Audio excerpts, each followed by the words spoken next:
Smart city असलेल्या पुणे महापालिकेचा smart कारभार पाहून तुमच्या संतापाचा कडेलोट झाल्याशिवाय राहणार नाही। हा व्हिडिओ पहा। अगदी निर्लज्जपणे पुणे शहरात नाले सफाईच्या नावाखाली नाल्यातला गाळ पुन्हा नाल्यात टाकून जनतेच्या पैशांची उधळपट्टी सुरू आहे। पुण्यातील बिब्वेवाडी आणि सरकार नगर भागातील हा व्हिडिओ व्हायरल झाल्यानंतर महापालिकेच्या कामाची पोलखोल झाली आणि त्यावरून पुणेकरांनी महापालिकेच्या कामावर संताप व्यक्त केलाय।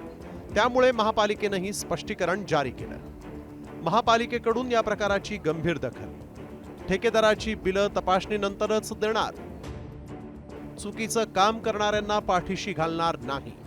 पुणे महापालिकेनं नालेसफाईसाठी 26 कोटी रुपये मंजूर केले। त्यानुसार नालेसफाईची कामं सुरू आहेत। मात्र मान्सूनपूर्व पावसानंच पुण्याच्या नालेसफाईची पोलखोल केली आहे। त्यामुळे नाल्यातला गाळ नाल्यात आणि नालेसफाईचा पैसा कंत्राटदाराच्या खिशात जातोय।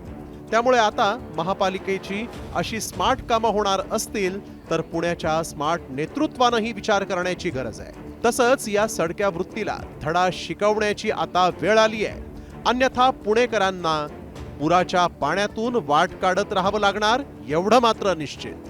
ब्युरो रिपोर्ट, साम टीव्ही न्यूज।